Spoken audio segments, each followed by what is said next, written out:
I work, a high majority of our employees were born and grew up in the United States, but we also have employees from 157 countries. Every day when I park my car and I walk in the office, I sometimes reflect upon the fact that I feel that I work at the United Nations of Information Technology. And our company is not unique. Every company in our industry is like that. We have brought the world together, and it has put us in a position to forge perhaps almost a unique level of mutual understanding and respect for the needs of people around the planet. As we think about protecting the planet, as we think about addressing nation-state attacks, that is a powerful force that should inspire us and on which we can build. Let's use that inspiration. Let's use what we have learned. Let's build on what we can share with each other. And let's go forward and show the world that it needs us to be what we can be when we're at our best. An industry that can serve the world, an industry that earns everyone's trust every day, an industry that even in an age of nationalism is a neutral digital Switzerland on which everyone can depend and rely. Thank you very much.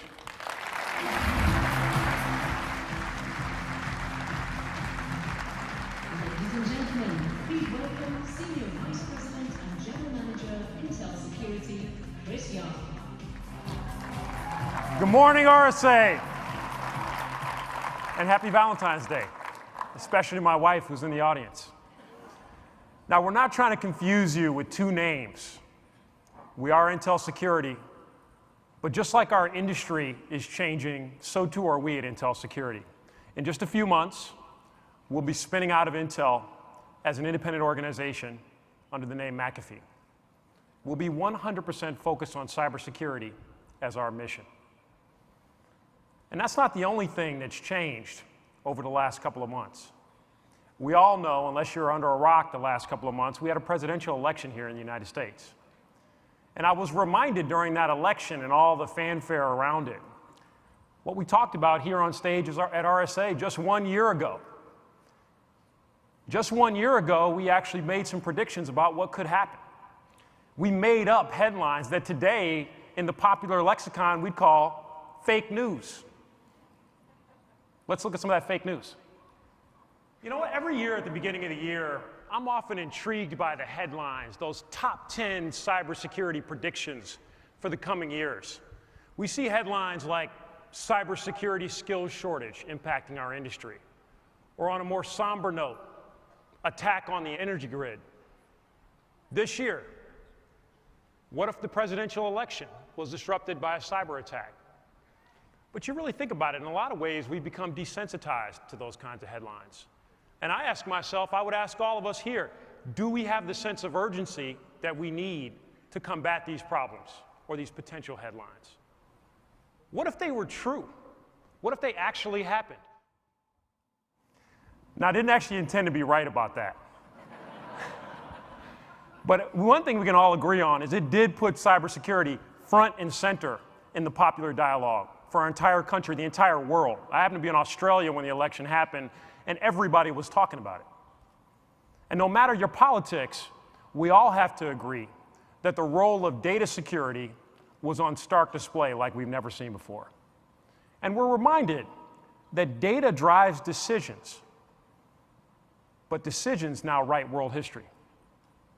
In 2016, in our election, stolen and manipulated data was commissioned as propaganda to assassinate character and try to disrupt our democracy. That's a real problem. The DNC was hacked. Emails were leaked. Fake news headlines were spread across media. And what's ironic about this is actually real fake news from real fake news websites. But that's increasingly the world that we live in today. But the election made one thing clear for all of us, is that data landmines, properly placed, can make it very difficult for any one of us to truly determine fact from fiction. And while I'm not questioning the outcome of the election, I am calling out that cyber attacks played a real role in that election. It was data manipulated and intended to mislead our ability to make good decisions. And put your politics aside. Data is more now than just 24-hour news cycles or election campaigns. It's becoming the bedrock of our economy. Every day, billions of decisions are made across millions and millions of organizations, leveraging big data models.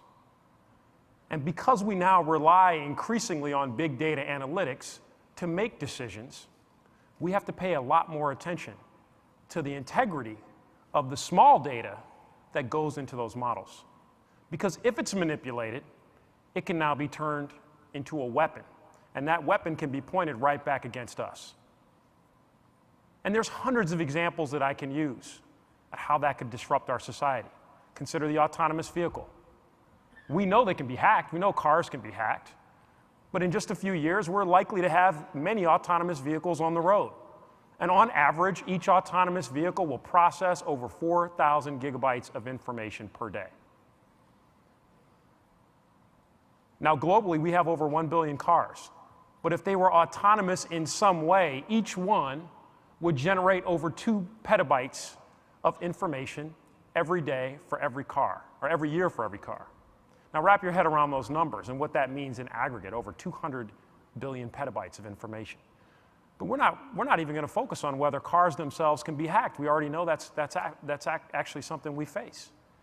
But what about the data models themselves? These data models that we will increasingly rely on to ensure the safe transport of millions of people and items every day.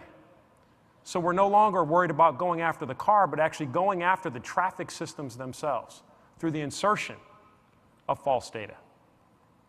And I want to be clear, I don't see big data as a problem. Big data is certainly going to usher in many possibilities for all of us in society.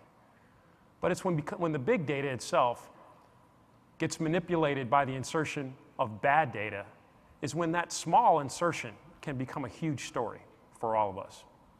And this is where we appear to be headed next, the next threat vector, the weaponization of information with us as the targets. If you think about that in the context of the evolution of attacks over time, it's quite obvious that this is a real risk for all of us. If you look at the timeline that we've created, you can see that there's no new style of attack that doesn't start with a test that maybe happened years ago. One of my favorites is ransomware. If you can discern the red line on the chart, our first attack that we saw of ransomware was around 1989, or at least that early, I should say.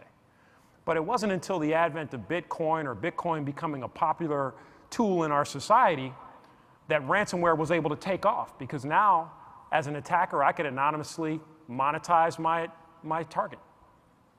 And this is just one example of many. And now as we look at the evolution of technology, what's available to us, big data analytics being among them, the weaponization of data becomes a real threat to all of us. And I'd argue it's quite likely to be our next advanced persistent threat. The pace of change in our industry is increasing at an ever faster rate. You turn this graphic on its side, it looks like a tree. It's got roots, but it grows out pretty wide. And as you can see, we're still dealing with all the basic malware and attack types that we've been dealing with ever since this industry started. You never get rid of them, and they consume valuable cybersecurity resources across all of our organizations. The graphic tells the story. Now consider the additional chaos that we face when you add the proliferation of attack types with that growing attack surface, which, as we all know, is growing faster and faster every day. And clearly the growing attack surface is no new story for any of us. We often think of attack surface growing as cloud. We think about that as the place that we've got to put all of our next security capabilities, our controls, our monitors. Given its enormity, given the amount of investment going into the cloud, that makes a lot of sense. We should do that. But I would also argue today here at RSA that over the past year, we've had pointers to a new attack surface, or one that we've known about for a long time, but one we've got to pay more attention to as we look forward. It's large in aggregate, but small in reality. And that attack target is the home. Now, we all know here in this audience, the home's been vulnerable for a long time. But we have to reorient our efforts around the home. We've got to care for several reasons. First, it's increasingly where all of our employees do their work.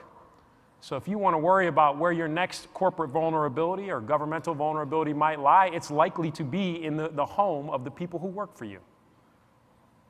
The other reason is that those homes now have more powerful, more connected devices that are increasingly being used to launch larger and more sophisticated attacks against us. And that's not a new story for us, but we're reminded now with what we've seen over the last year that this can happen. And the question I'd ask all of us in cybersecurity here at RSA is how many of us actually take the home into account when we design our cybersecurity architectures, when we provision our cybersecurity tools. And there's a duality in this audience. I know it because I talk to many people in the audience. Some of us actually have strict rules. Some of us have technology. Some of us really lock down our workforce when they're working from home. But there are plenty of us who don't. We try to drive it merely through policy and hope that people will do the right thing. That freedom can create a vulnerability. Now, either way, whether you're a lockdown person or whether you allow more freedom of your employees, if the home is in your design, that's great. But we now have to ask ourselves the question, even if I'm doing a lot, what about the person next to me? You think that what they do or don't do from a security perspective can't affect you? Just ask Dine that question. And we all know that story. The Mirai botnet enslaving security cameras, baby monitors, home routers, and a number of other devices to attack Dine. They had nothing to do with it. And we could certainly, in this business, we could dismiss it as yet another large-scale denial of service attack. There's many of them on the chart that we showed you. It's nothing new for any of us.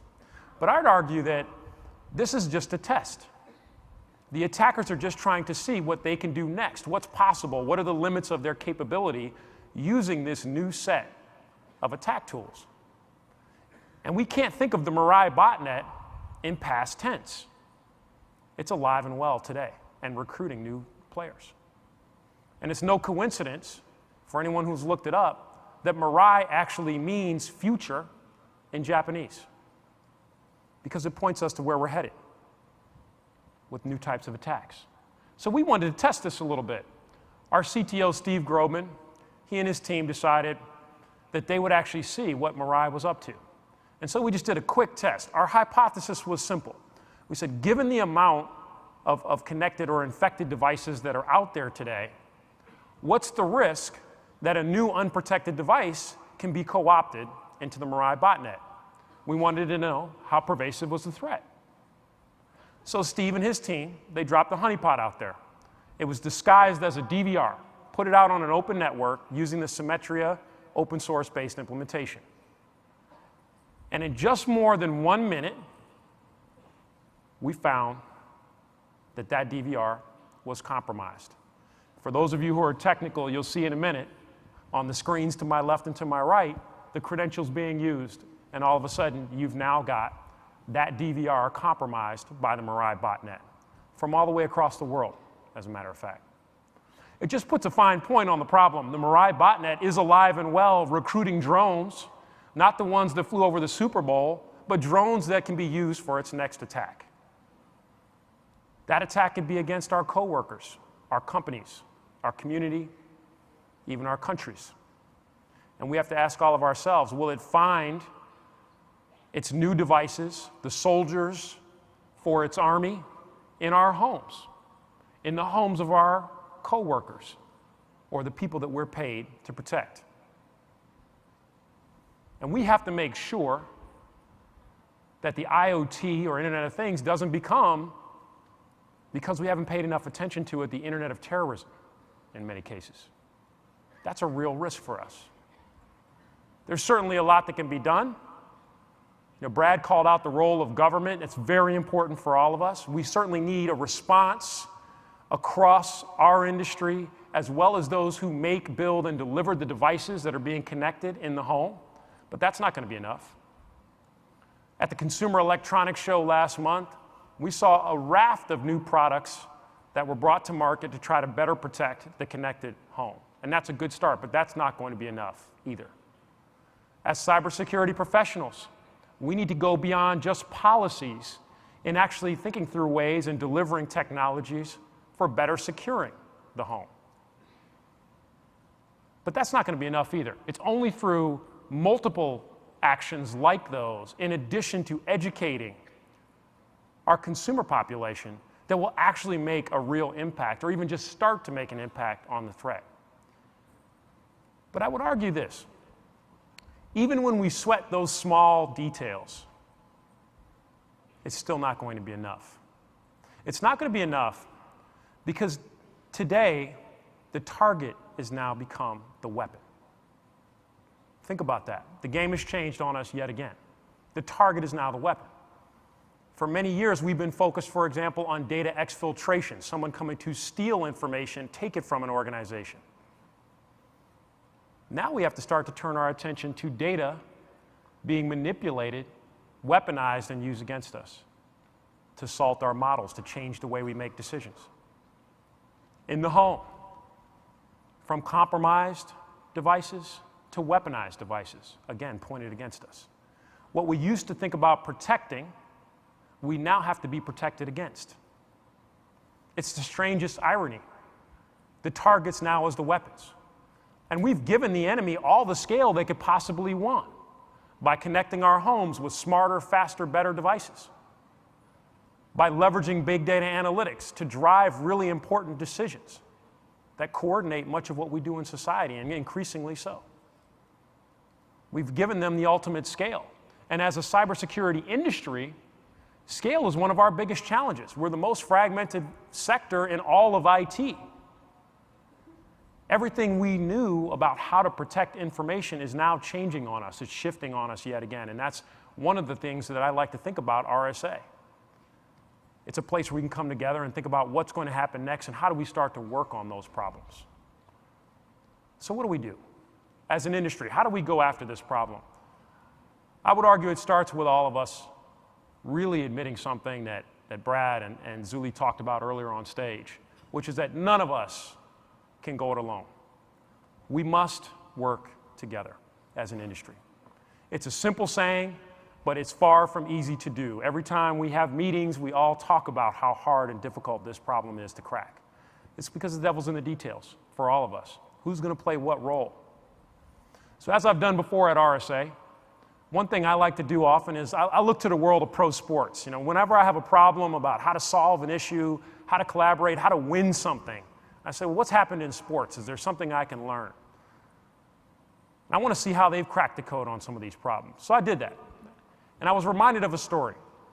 Last year, I had a cool opportunity to interview one of my childhood idols. I grew up playing basketball, and probably hard to tell. Sort of everybody always asks me, you play basketball? I said I'm a little too old for that. But my childhood idol, Magic Johnson.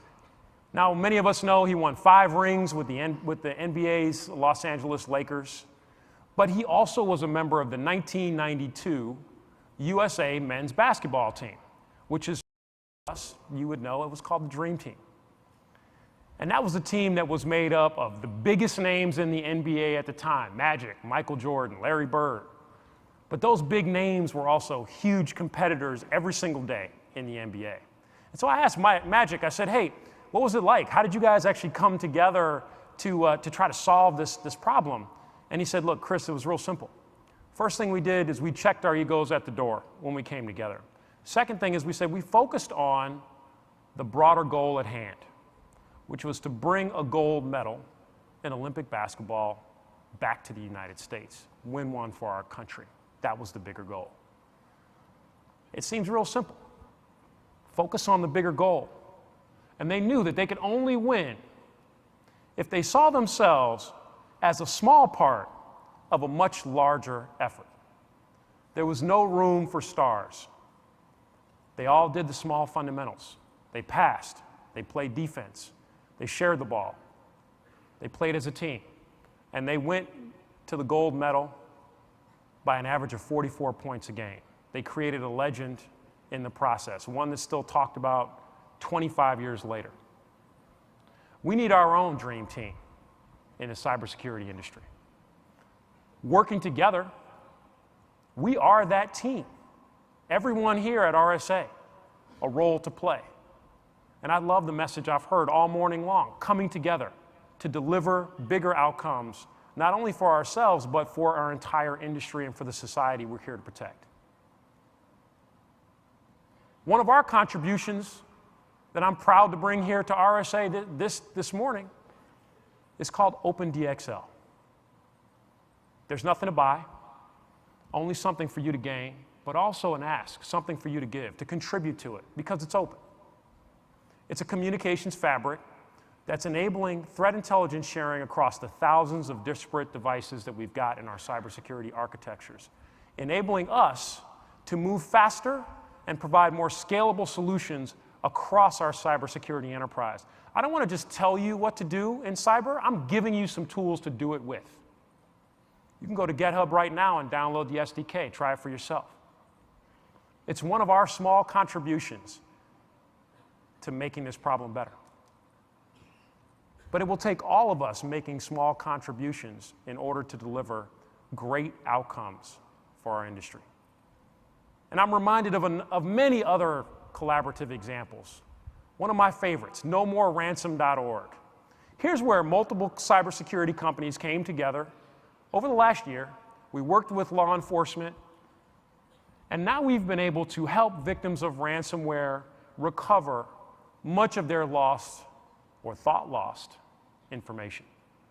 Simple solution. We've talked about it here at RSA already this week, but just a great example of ways in which we can collaborate and make a real impact at the ground level to help people who've lost something. The Cyber Threat Alliance. Yesterday we announced that we were really setting it up as an independent organization. Cisco and Checkpoint joined us as co-founders. We had a number of new members we announced. We also announced that Michael Daniel, who's the former White House cybersecurity coordinator, is now joining us to be the president of the Cyber Threat Alliance.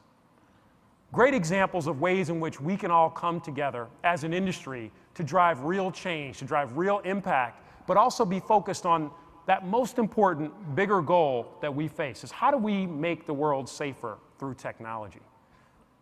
In our world, how do we make sure that we pass the proverbial ball, that we share, that we play defense, that we take shots? And not because it's just a good thing to do, but because our enemies are moving faster. They've got smarter tools. They're scaling themselves like we've never seen before. We have to do the same thing. That's the only way we're going to make this work, is if we come together and find our ways to scale, to move faster. OpenDXL, nomoreransom.org, the Cyber Threat Alliance, all examples of ways in which we can be smarter, we can move faster, we can scale better at an industry level to make a real impact on this problem. And it's those small wins that we can get that can add up to really, really big changes in the global challenges that we all face. It's our highest call to action. Admit we can't go it alone, come together as an industry, knowing that we're better side by side, working together on those larger goals. And I talked this morning about a lot of the small things that really matter to us in our industry. But I want to leave you with a final small thing, a call to action from the smallest voices. It's our future generation that's explaining the problems to us and counting on all of us to get it right. Let's hear from them.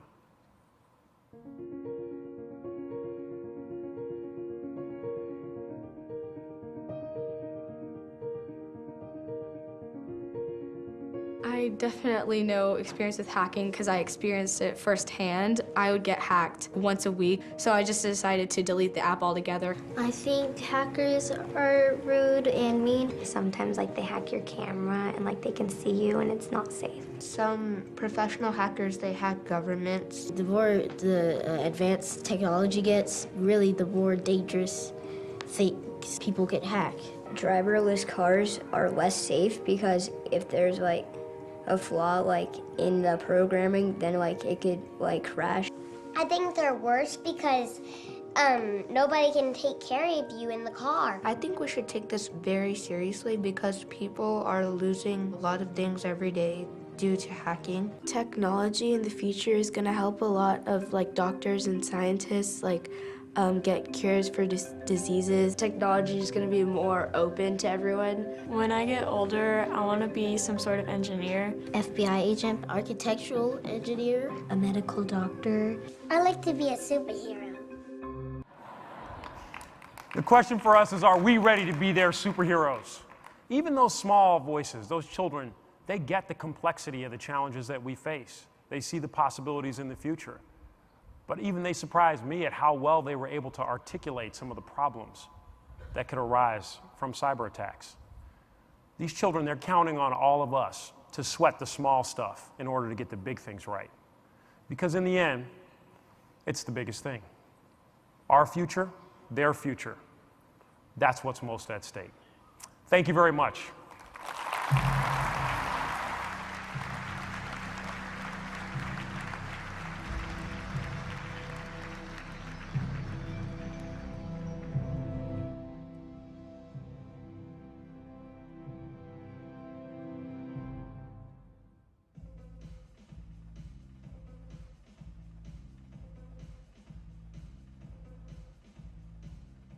Ladies and gentlemen, please welcome President and Chief Scientist, Cryptography Research Division of Rambus, Kocher.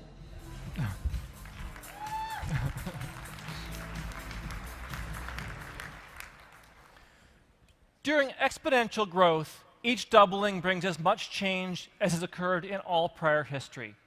We're seeing exponential growth in the number of devices attackers can target, exponential growth in the amount of logic in those devices that can harbor vulnerabilities, and exponential growth in the value of systems to both to their owners and attackers.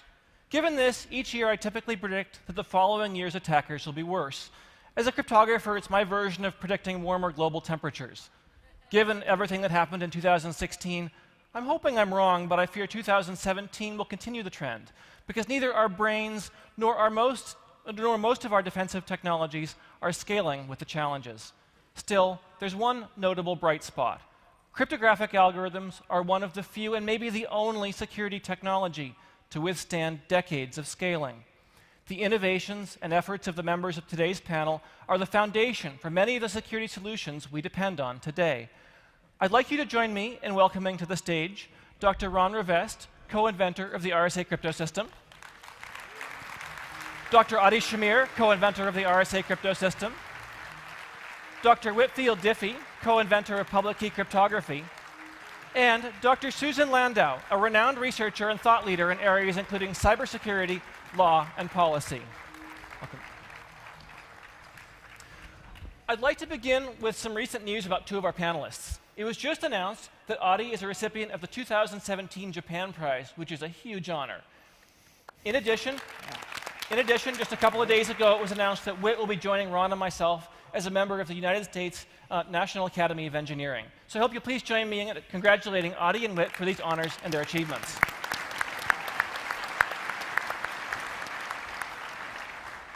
I just want to say a few words about the Japan Prize, because it should be viewed as much more than a personal prize. When 7 of us had recently received the Turing Awards in cryptography, it was a clear token of recognition of how important our field is within computer science. The Japan Prize is 2 or 3 prizes given annually in all areas of science and technology, and the fact that they chose cryptography is clearly indicative of how important the whole scientific community is seeing our field. And this is also an opportunity to thank Whit and Marty and Ron and Len, who should really consider yourself as co-recipients, because if it hadn't been for your pioneering ideas, I wouldn't be here.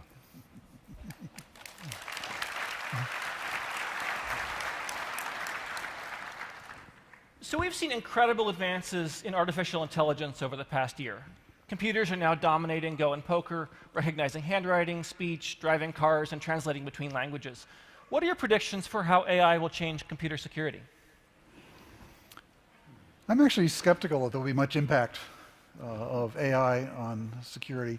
I think the place where the wedge is coming in that we've seen already in the elections are AI bots talking on chat rooms and things like this, adding misinformation, disinformation. I can imagine 10 or 15 years from now, we're going to find ourselves competing to find the humans among just a sea of bots talking to each other intelligently. Automated social engineering. Yeah. Actually, if you talk about 15 years from now, when AI systems are going to be super intelligent, I can foresee a situation in which we will give all the available data about cybersecurity to this program, and it will think for a long time, and then say in a calm voice, in order to save the internet, I'll have to kill it. Because the internet as we know it today is beyond salvaging. I really think that we should start over. And AI could help us doing it. Maybe this machine will say, I've been hacked. So of course the real problem is that what AI and machine learning is great on is lots of data and dealing with it effectively. And what we're dealing with the serious attacks are anomalous situations. And AI does not look like it's going to be useful there. Actually, to be more serious, I think that AI can be very helpful in the defensive side. I doubt that it will be so helpful in finding new 0 days, because this requires more ingenuity and originality.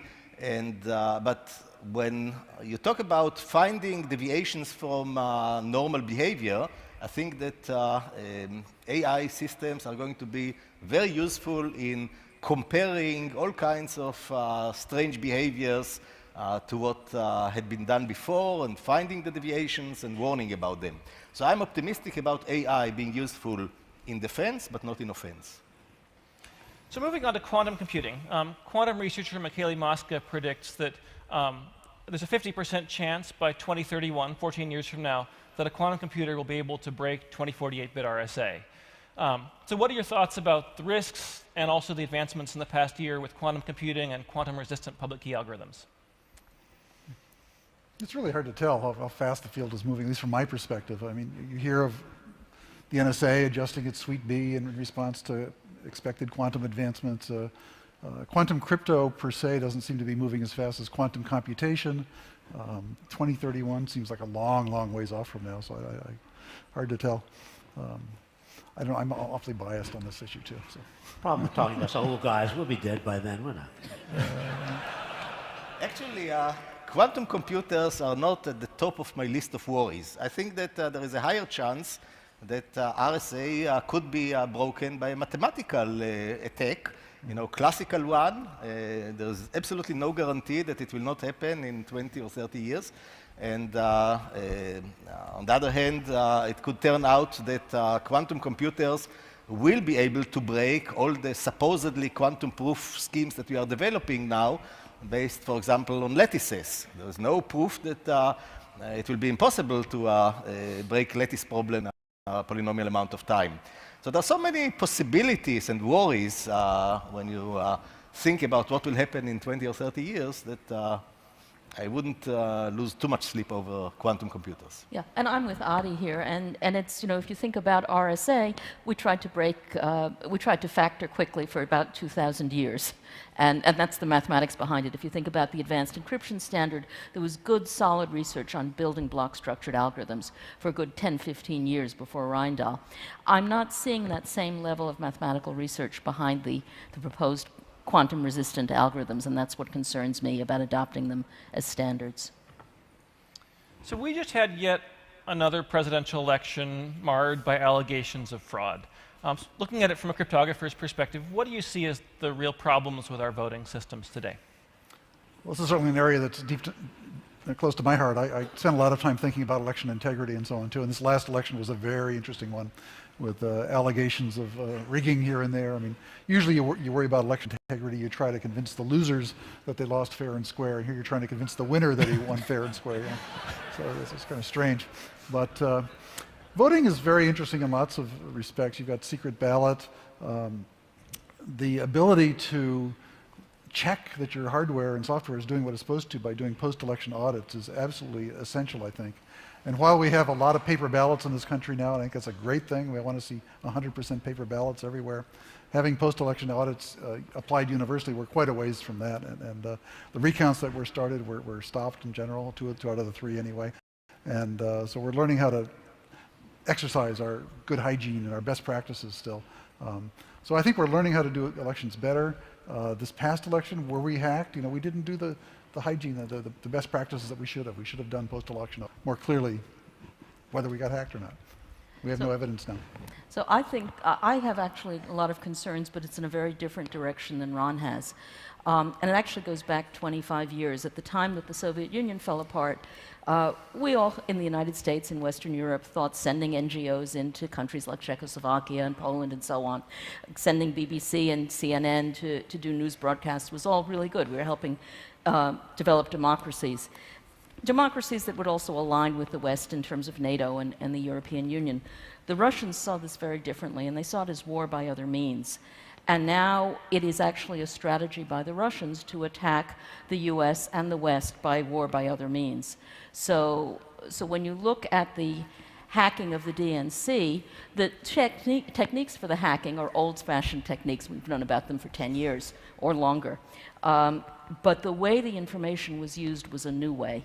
The drip, drip, drip of the emails coming out, which had a tremendous effect on the election. One that we haven't been able to quantify, but undoubtedly had a big effect on the election. We're seeing those kind of efforts in Czechoslovakia, in other countries. And the concern I have is that, well, we've known for 20 years to protect the government data information, military information, more recently defense industrial base and industry.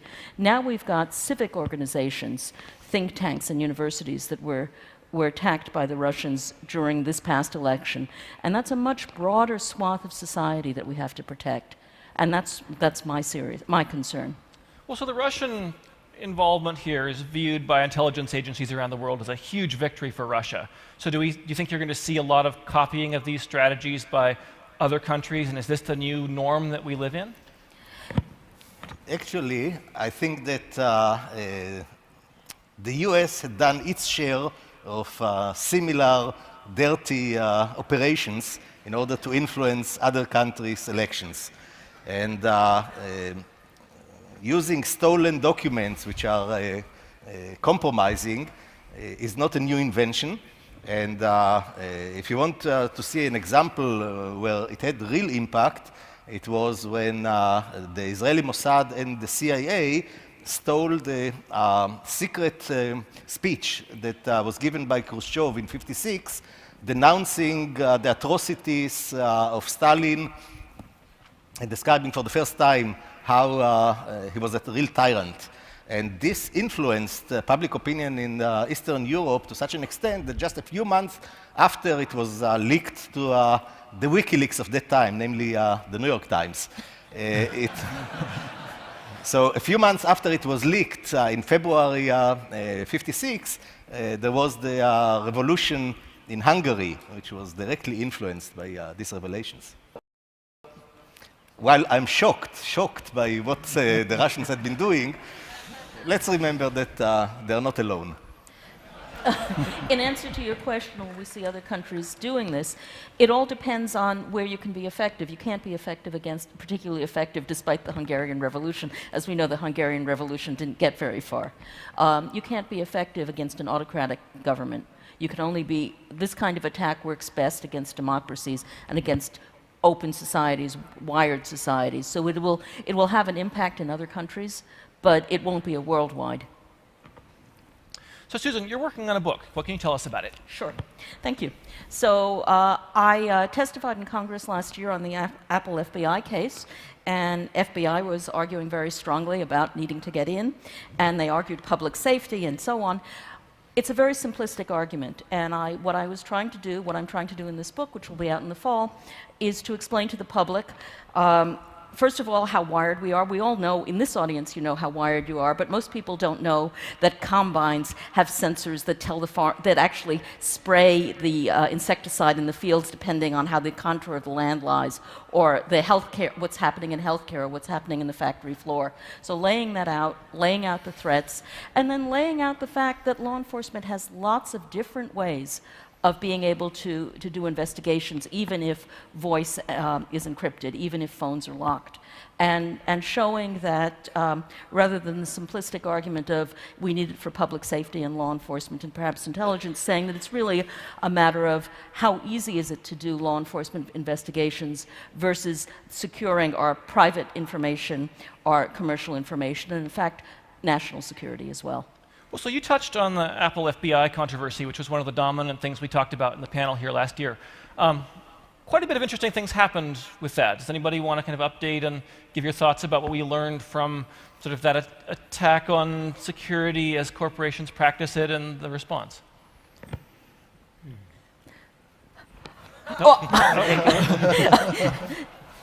So I'll start by pointing out that, of course, we had the FBI arguing very strongly that the only way to get into the phone, the absolutely only way to get into the phone, was for Apple to provide an update to the security for that particular phone. And originally they said only that phone.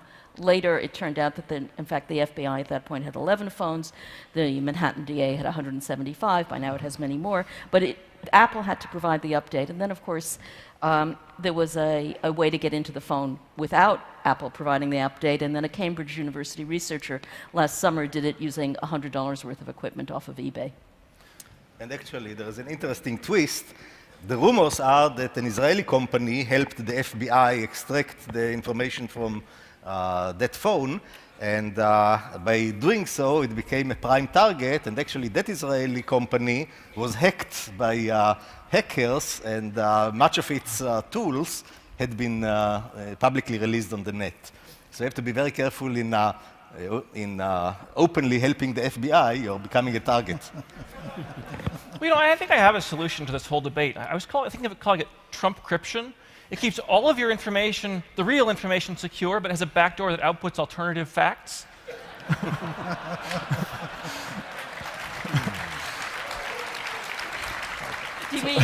Do you mean fake factors of RSA numbers? Or it's a zero-knowledge scheme, and there's different ways you could... On a more serious note, so the new U.S. Attorney General, Jeff Sessions, was quoted just a little while ago saying, and I'm going to quote him as, "It's critical that national security and criminal investigators be able to overcome encryption." Do you have any idea what that means from a technical perspective and maybe its implications for policy over the next 4 years?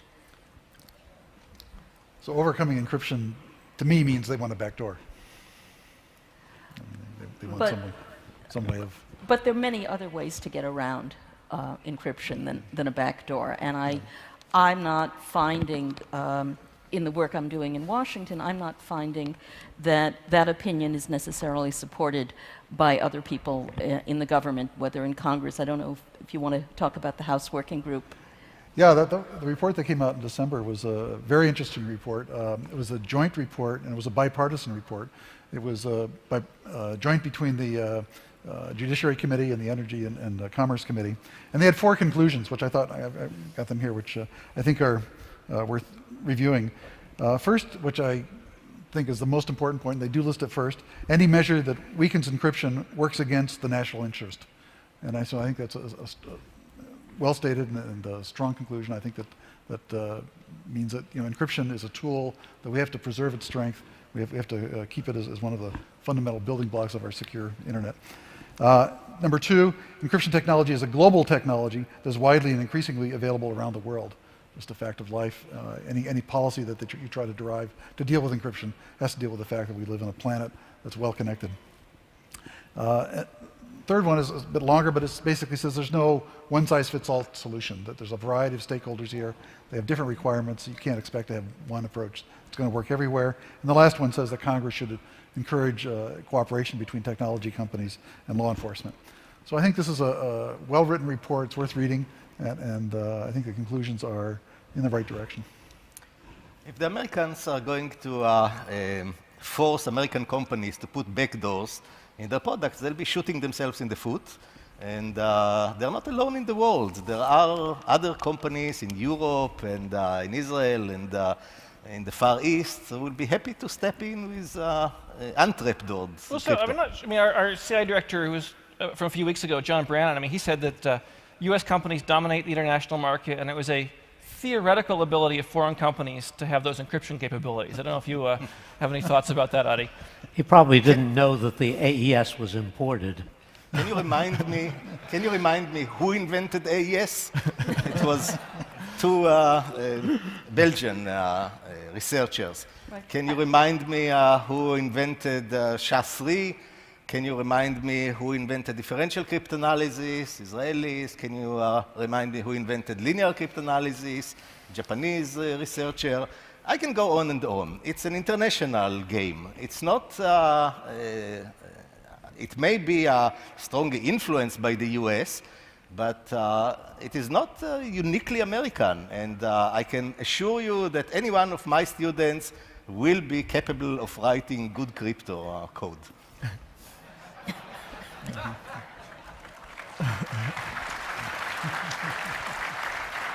So Apple and Google have announced that they're using differential privacy to help protect user data. Can one of you explain what that is and its significance? I'm in? Oh, yeah, I think you're it. I'm in, okay. So differential privacy is mess up the data just a little bit, but mess it up enough that it, only a little bit so it's still useful. This doesn't always work, but you hide the information in such a way that if somebody is in the group or not in the group is impossible to tell because you've smudged the data a little bit. And let me give you a simple and nice example. It's out of some work done at Google. You want to know whether somebody is doing a particular thing, whether they answer yes or no on a query. And so what you do is you toss a coin. If the coin turns up heads, then the answer is yes, regardless of what the user is doing. If the coin turns up no, then the answer is whatever the user has said, either a yes or a no. Now, of course, that gives away if the user has said no. So you can do it twice. You can toss the coin twice, and the first time the answer is always yes, and the second time the answer is always no. And so if you get, now I could do this the right way, but not on stage, if you get a tail and a tail, then I guess you get the correct answer, and otherwise you don't. The point is, you're smudging the data enough that in that particular case, it's still useful to whoever's trying to collect the data, but it hides the information about any particular user. And that particular system called Rapport, R-A-P-P-O-R, is used in Chrome for certain kinds of data collection. But differential privacy in general is the idea that we're going to add noise to the data so that it hides the input of one particular individual. You can't tell if the individual is in the database or not in the database from the answers you get out. So should companies be using this more? I mean, I don't see a lot of it outside of Apple and Google right now. The problem with classical differential privacy is that sometimes the smudging is large enough that you don't actually get a useful answer out. The example I just gave you is a very, very simple and clear way to do it. And it's not sort of the classical way defining differential privacy. The classical way has these kinds of problems of smudging enough that maybe you're not getting a useful answer. You have to remember what is the main goal of differential privacy. If there is a company which has sensitive databases and would like to make them available to researchers, for example, in the social sciences, medical researchers, etc., it will smudge the information. But if you are talking about governments, for example, they can go after the company holding the original data. And therefore, the differential privacy is going to protect against those university professors, but not against governments. It's not a cure-all. So there was an Accenture report that came out a little while ago that talked about blockchains and said that investment banks could save 27% of their expenses, or about $10 billion a year, by adopting blockchain technology. So can one of you just inform our audience a bit more about what blockchains really are, and then let's talk about their significance.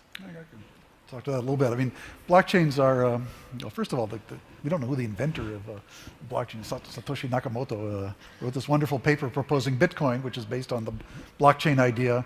It's basically a public ledger, a distributed ledger, which maintains a collection of facts or transactions in a way that the chain keeps growing and recording more. It's a public append-only ledger. And it's certainly acquired a lot of snake oil feeling to it. I mean, people are proposing it for all kinds of things like better voting, which I think doesn't make a lot of sense, and other things.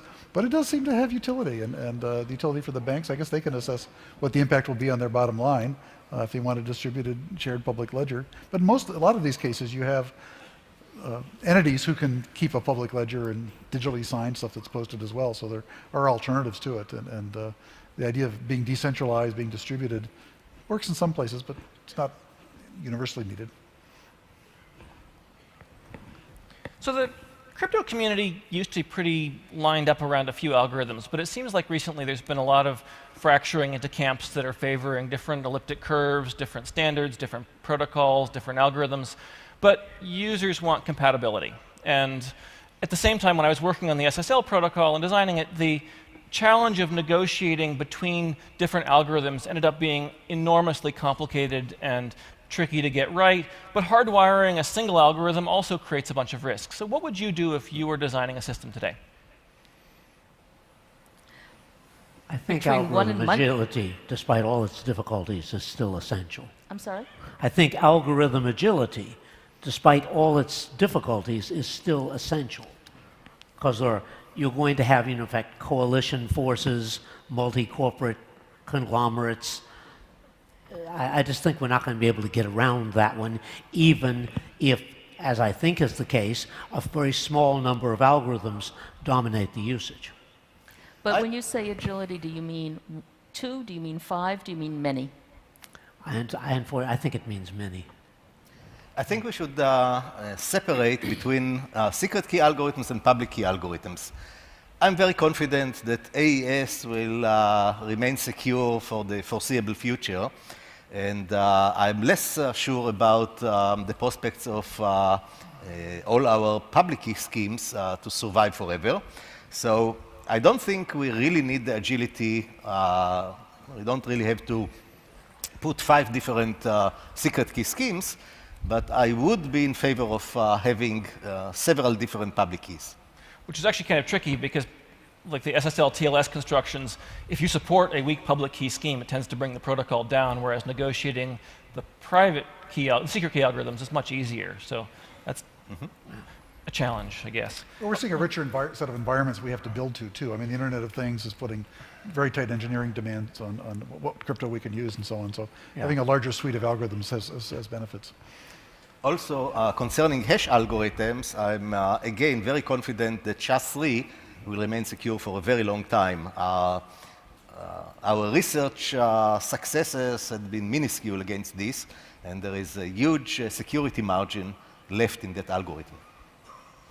So on a more policy note again, in the past year there have been a lot of concerns about restrictions on cybersecurity research in a number of different countries. So can one of you, or can some of you talk about what those controversies are and weigh in with your opinions on them? I can speak to that a little bit. I have a colleague in Australia who is, I'm not sure I understand the full legal situation there, but at one point she was feeling that in order to collaborate with other researchers around the world, she had to work entirely in a public chat room or something like that, that having any kind of private phone call or private conversation would be illegal. So there's some draconian laws being considered or passed in various places. I don't know what the current situation is in Australia, but it doesn't sound good. Cryptography is an international endeavor. It flourishes best when people are allowed to gather and talk at conferences like this or the crypto conferences. And putting restrictions on research, I think, is of no help to anyone. I can describe the Israeli aspect. I've lived in Israel for the last 35 years, publishing hundreds of research papers. I have never been harassed by the Israeli government. I was harassed twice by the US government. Once when we tried to publish the RSA algorithm and got some flack, and the other time was when I tried to publish some identification scheme based on zero knowledge. The Israeli government is taking completely the opposite approach. While Bibi Netanyahu's other policies may be controversial, he's a real evangelist about cybersecurity research. The government is pouring money into universities. They are establishing new research centers in essentially every university and putting no restrictions whatsoever on publication. And in order to give you a real feeling for how international cooperation really happens in reality, I can tell you a story that had never been told before. Do you know that the NSA and high-ranking Iranian officials and Israeli cryptanalysts have all collaborated scientifically in order to try to break the AES? I don't think many people have heard about it. So actually, because the NSA had made public skipjack, we in Israel have developed impossible differential attack. Now, this was picked up by the Iranian vice president, who happens to be a professor in Sharif University, specializing in cryptography and cryptanalysis. And a few months after he left office in 2006, he published a paper in which he was actually describing the best-known attack on AES at that time. But this was, of course, an interesting challenge. So two of my colleagues, Or Dunkelman and Nathan Keller, actually improved his attack. And they wanted to suggest to him to write a joint paper, the vice president of Iran and the two Israeli researchers. But they decided that it will put him in an awkward position. But that's how science is actually progressing. You know, there's a ping pong of ideas, even between countries who are almost on war footing. So, I mean, speaking of science, I mean, the four of you are all scientists. And do you have any comments or thoughts on what seems to be a growing trend of trying to discredit or obfuscate science or facts that disagree with economic or political objectives? So one of my personal heroes is Joe Rutblot, who was a Polish physicist who worked on the Los Alamos project. And he had decided when he began working on the atomic bomb back in 1939 that his reason for doing so was that he was afraid that the Nazis would get there first. It's not so well known that right after D-Day, there was a group of physicists who went in behind the US Army, and sometimes they got ahead of the US Army. They were looking for Heisenberg because they figured that if they found Heisenberg, they'd know the state of the German atomic bomb project. They found Heisenberg, discovered it had gotten nowhere, and this report came back to Los Alamos. Rutblot was the only person who left Los Alamos at that time.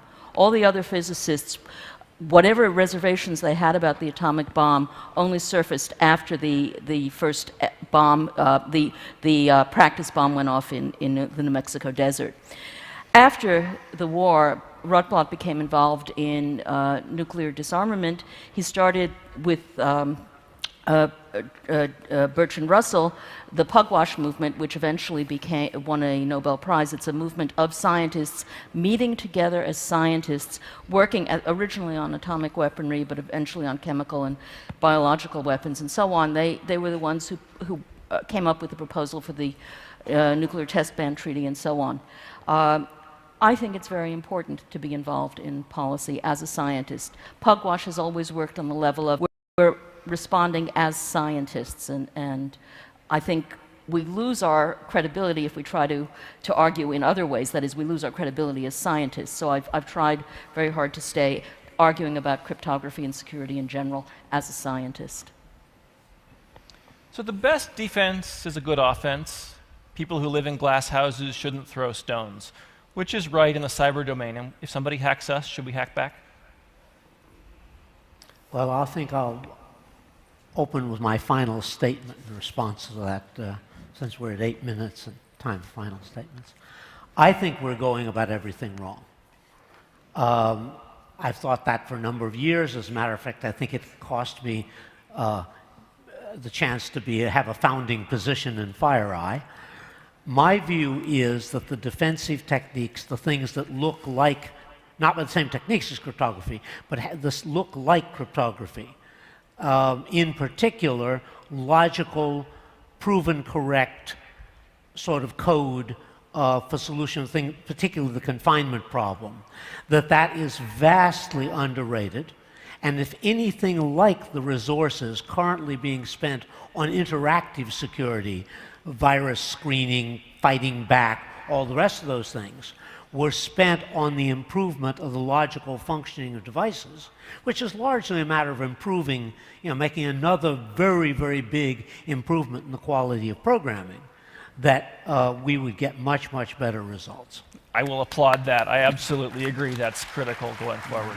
Actually, if you talk about private sector attacks, I'm completely against hacking back in revenge. When you talk about governments, I would flip the order of things. So it's not that after I'm being hacked by another government, my government should hack the attackers, but my government should hack before in order to learn about what are the tools and what are the plans of that other government. So that's a much better policy. We have the jargon preventive defense down at Stanford. Yeah.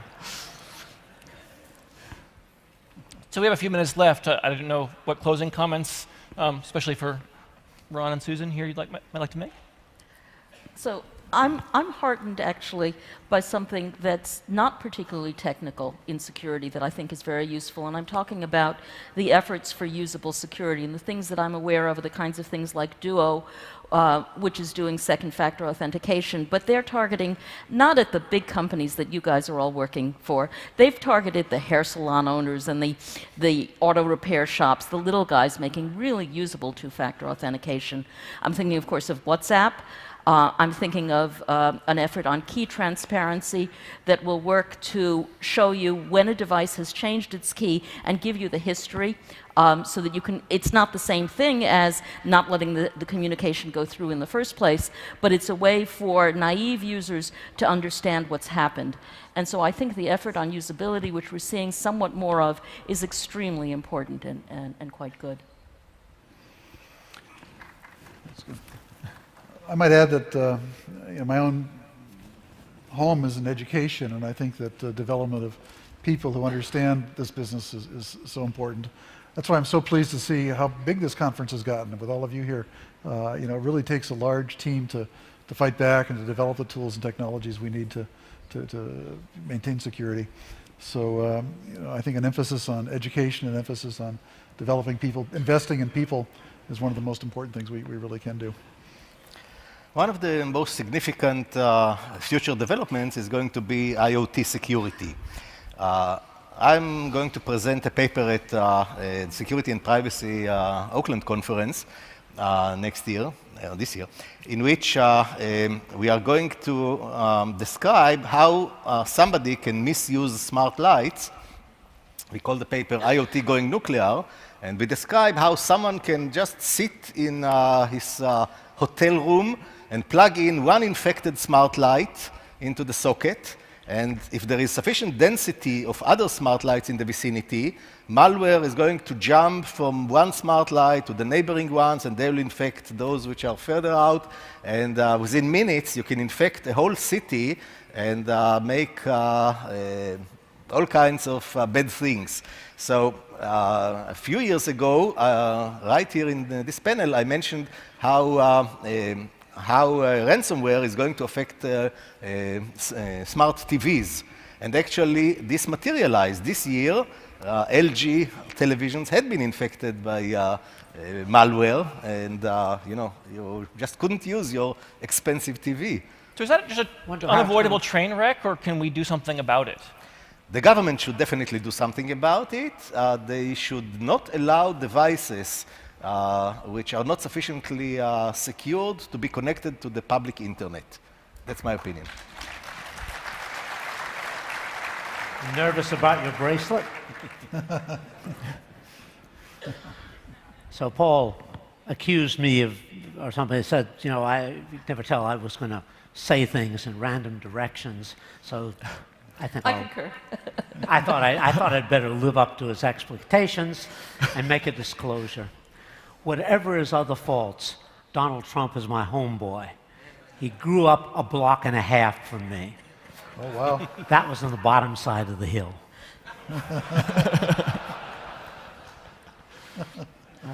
Well, I hope you can all please join me in thanking our our panel for a really interesting conversation today. Thank you, Ron.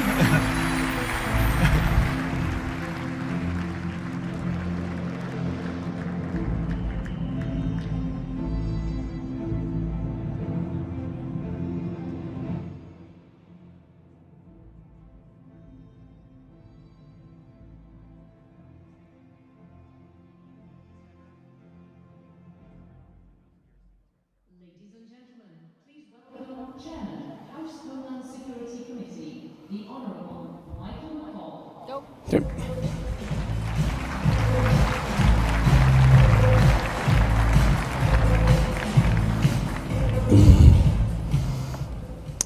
Good morning. I'd like to thank RSA for bringing me back here today. I also want to acknowledge my wife, Linda. It is Valentine's Day. Happy Valentine's Day, honey. We have 5 teenagers at home, so when it comes to Homeland Security issues, I have a lot of personal experience on the home front. We call it domestic terrorism in my house. Before we begin, I want to say it's an honor for me to address some of the brightest tech leaders in the world. You are the motive power of the modern economy. You are advancing human prosperity, and you are on the front lines of protecting our personal privacy and digital security. This morning, some of you are joining us from overseas, and for many others, you began your journey to America years ago. I'm proud that our nation is a beacon of hope to people in all corners of the globe who seek to create, collaborate, and innovate. Thank you. But in light of recent events in Washington, I know there's deep concern in this room about whether U.S. policies will continue to welcome that international talent. So let me say this, and we should never forget. This is a country built by immigrants. This is a nation where the oppressed have long sought refuge, and our country is a magnet for creators and entrepreneurs who are willing to take risks and pursue their dreams. The United States must maintain that tradition, not only for our country's credibility, but for the survival of liberty itself.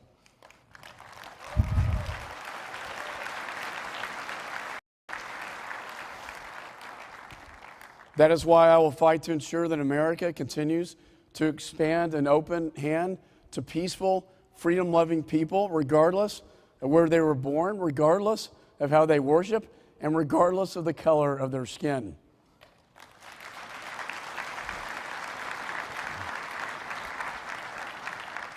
Because that is who we are.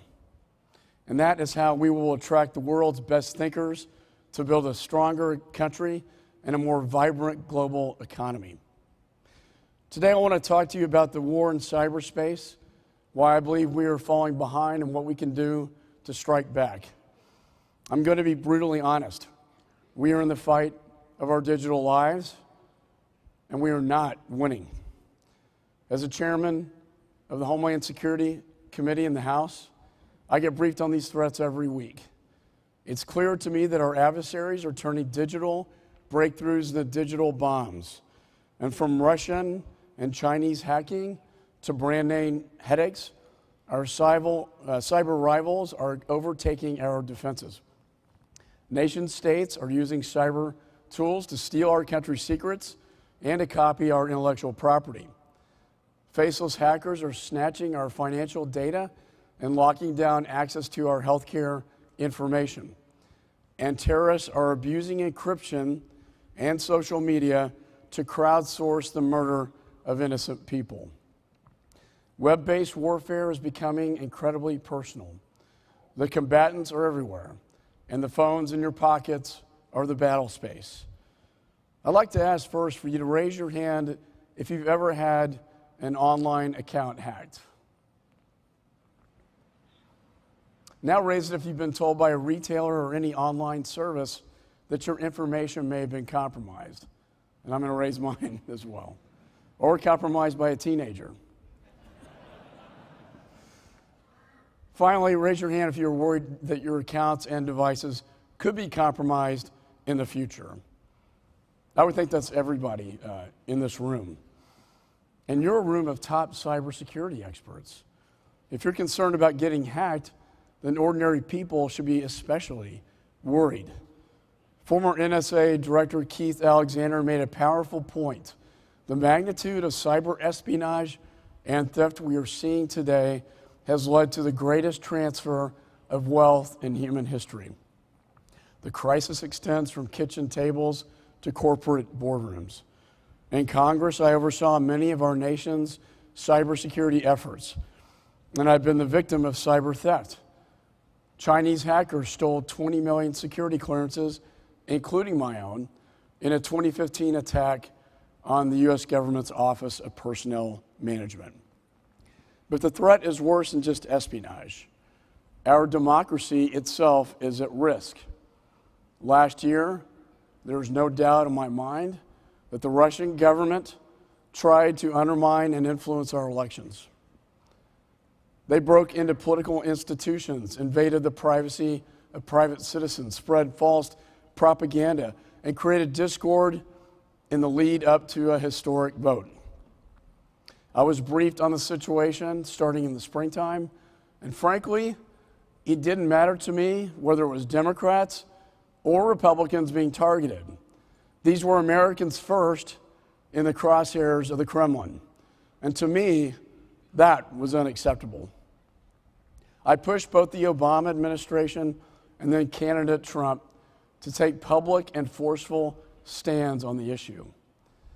But I was disappointed in their response.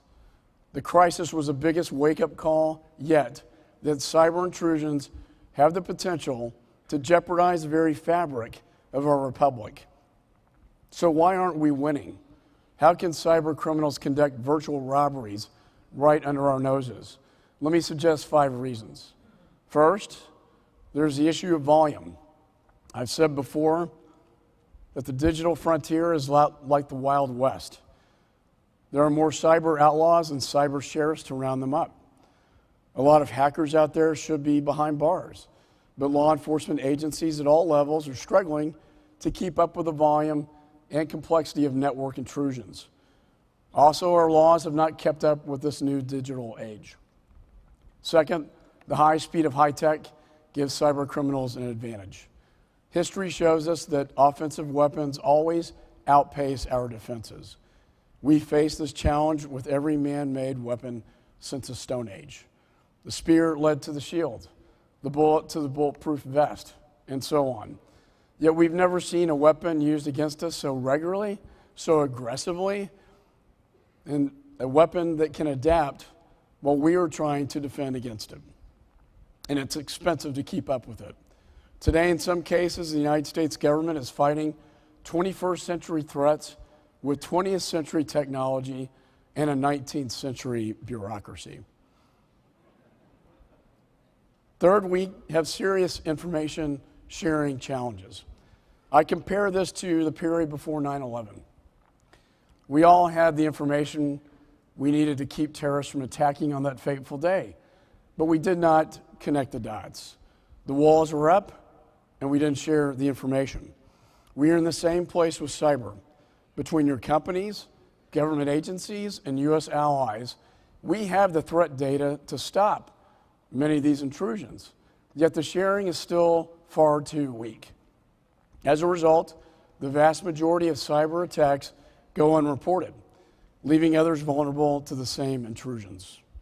Fourth, deterrence is difficult. I know as a former federal prosecutor and as a father of 5 teenagers that if there are no consequences for bad behavior, that bad behavior will continue. In the cyber realm, we have to show that there will be consequences and that intruders will be brought to justice. Unfortunately, we still do not have clear, proportionate response policies for striking back against nation states, cyber criminals, and others who invade our systems. And we certainly don't have the manpower, appropriate legal structures, and global cooperation to take down suspects as fast as we need to. Fifth, we face a real paradox between national security and digital security. Nowhere is this more obvious than with the terror threat. Gone are the days of Osama bin Laden when extremists plotted using caves and couriers. Now, we have a new generation of terrorists who are recruiting over the internet and using virtual safe havens to escape detection and force their propaganda on a global internet scale. And partly as a result, we are seeing an unprecedented spike in terror plotting against the West. We had the brutal attacks in Paris and Brussels as tragic examples and reminders of how terrorists stay under the radar by using end-to-end encryption on their phones to cover their tracks. At the same time, we must resist the temptation to go after encryption with simple knee-jerk responses. I believe that creating backdoors into secure platforms would be a huge mistake.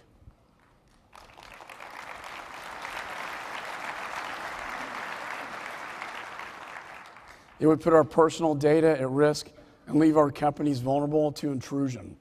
Instead, we need to find a way to keep our country safe while also keeping our data safe and secure.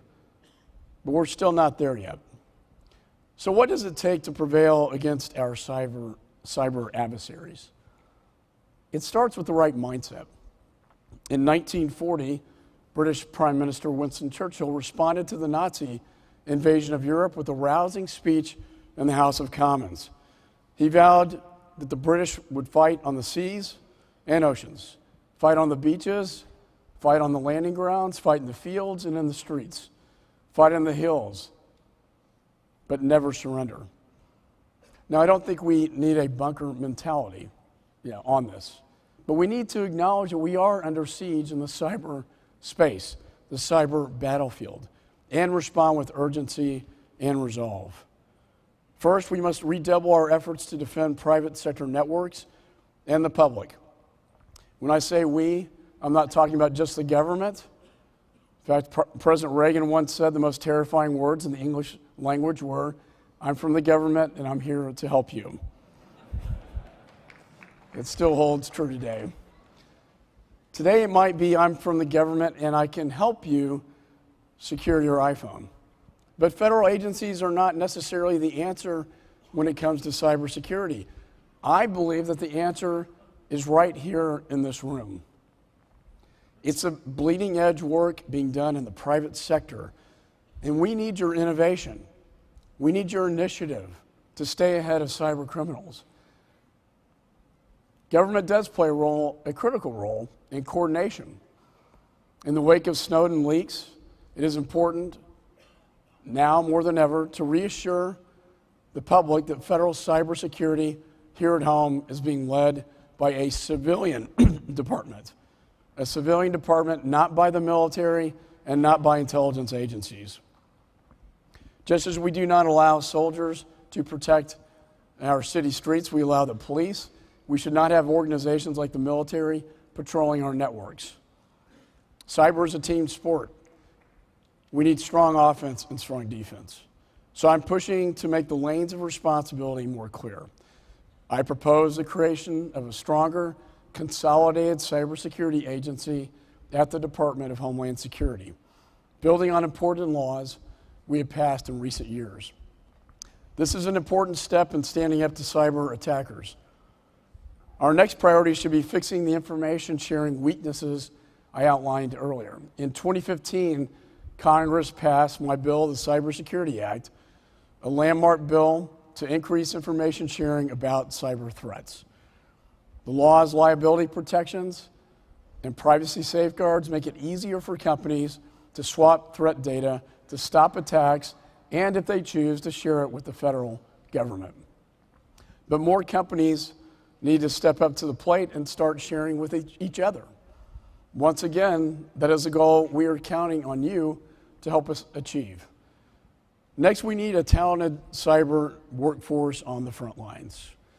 We are losing top cyber talent because morale is bad on the inside and money is better on the outside. I'm trying to change that. I've worked with my colleagues in Congress to pass legislation to expedite hiring authority at DHS for new recruits, but the department needs to act more quickly to use this authority. We also need bipartisan legislation, and we passed it, creating a Scholarships for Service program to help students pay for college if they commit to working on cybersecurity at the federal, state, or local level. Thousands of students have now gone through this program, allowing us not only to recruit them and recruit top people, but also to retain them. Many of your organizations face the same challenges, and you want the flexibility to bring in specialists from around the world. I believe America's doors must stay open to high-skilled workers who will contribute to our society and join us in building an innovation economy.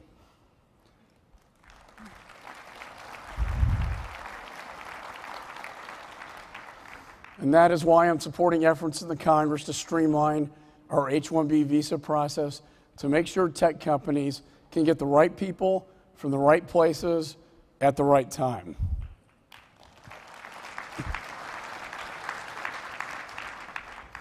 And then there's a going dark challenge. There's no easy answer to this one. As I said before, we cannot undermine encryption. And we heard from talented encryption experts in the previous panel. It's a bedrock of our internet security.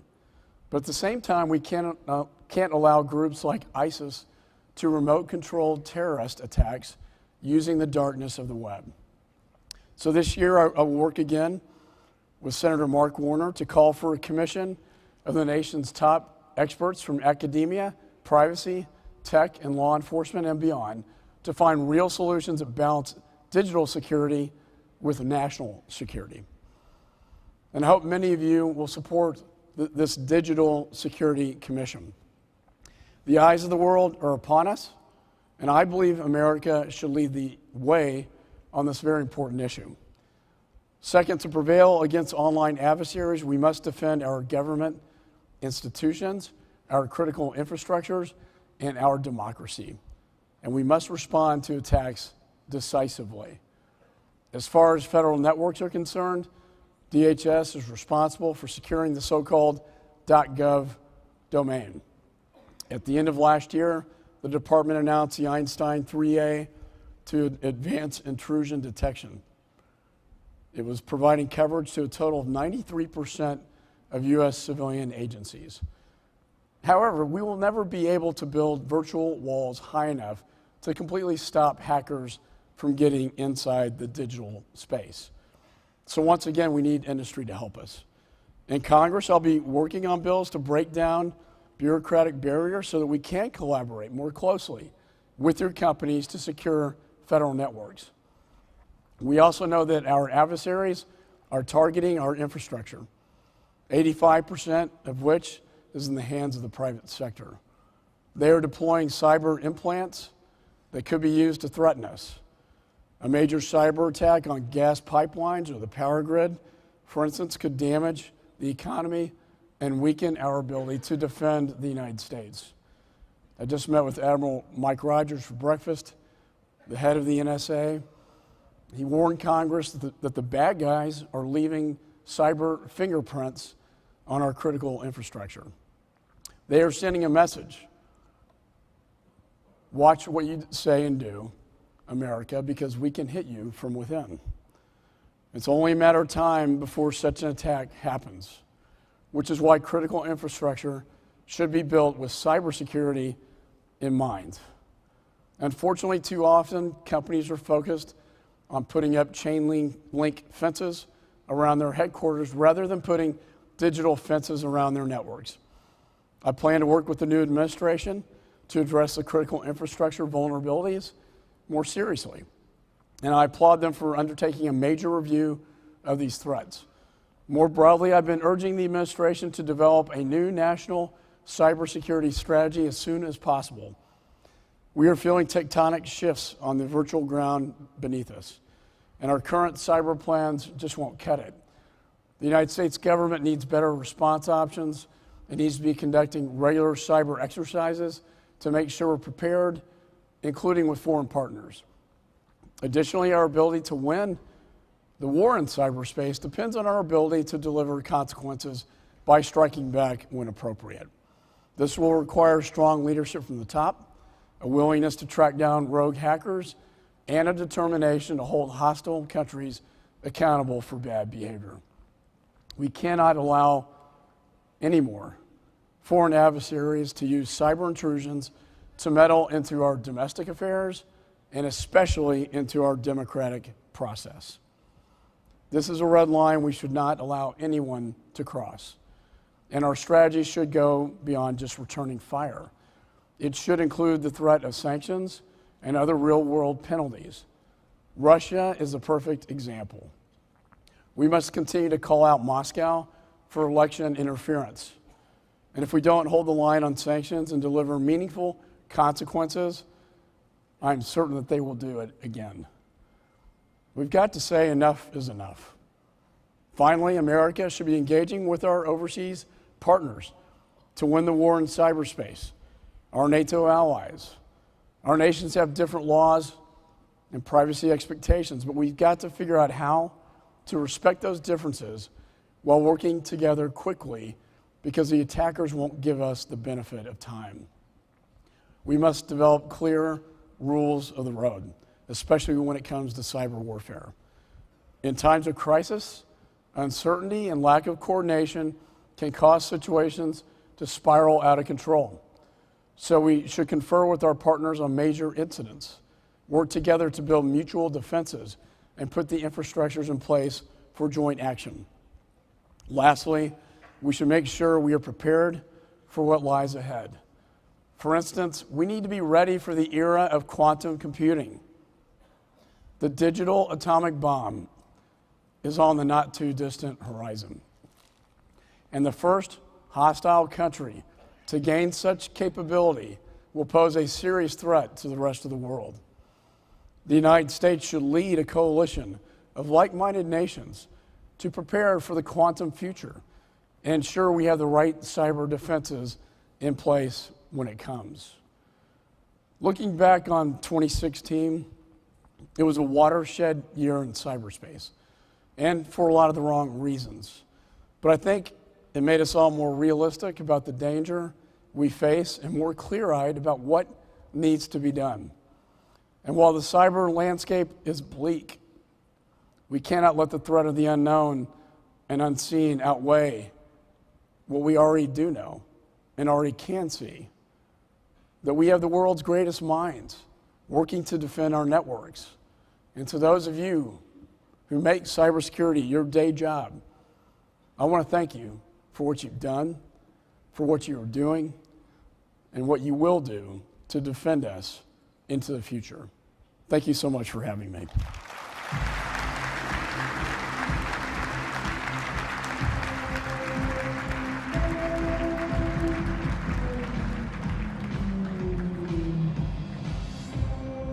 Ladies and gentlemen, to present the awards, please welcome Juan Rivest.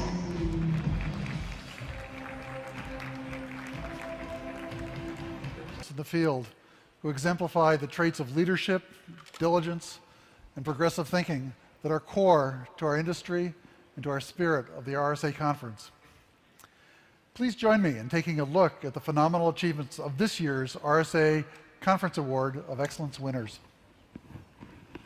Every year, the RSA Conference Awards recognize individuals who go above and beyond to push our cybersecurity industry forward with intelligence, innovation, and tireless dedication. This year, we are honored to pay tribute to our esteemed winners. RSA Conference 2017 Award for Excellence in the Field of Mathematics, Dr. Tatsuaki Okamoto. Dr. Tatsuaki Okamoto is an NTT Fellow and head of the Secure Platform Laboratory at NTT R&D Unit. He is also a visiting professor at Kyoto University and an IACR Fellow.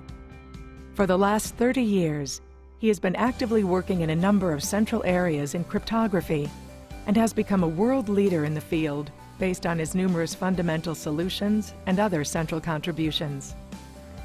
Dr. Okamoto is also a fellow of the International Association for Cryptologic Research, which he earned through his efforts in both theoretical and practical contributions to areas including encryption, signatures, identification, elliptic curve cryptosystems, zero knowledge, electronic cash, and for service to the IACR.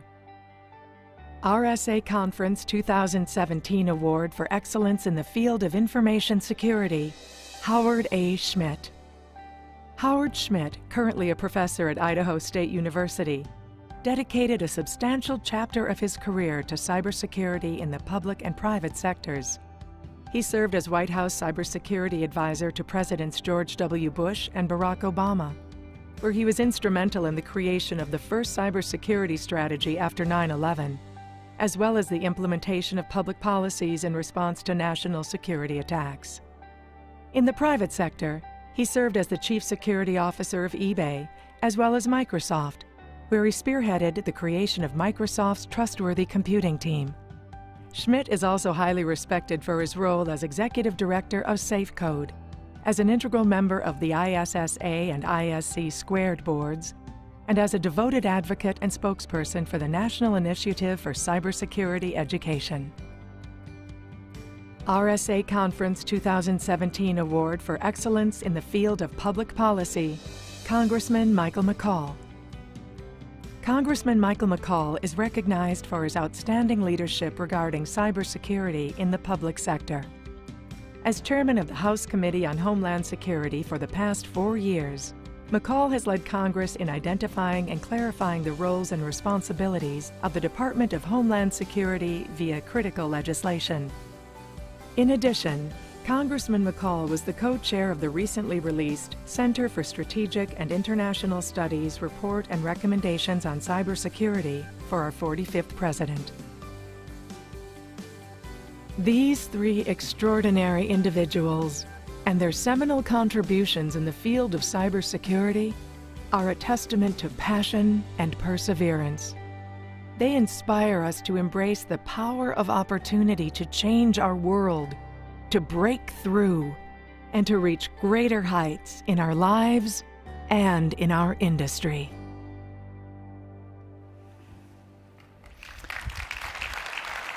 Please join me in a warm round of applause for all of our winners.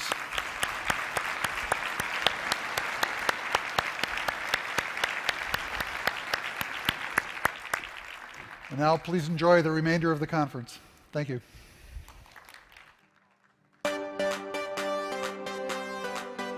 Ladies and gentlemen, that concludes this session. We look forward to seeing you back here tomorrow morning.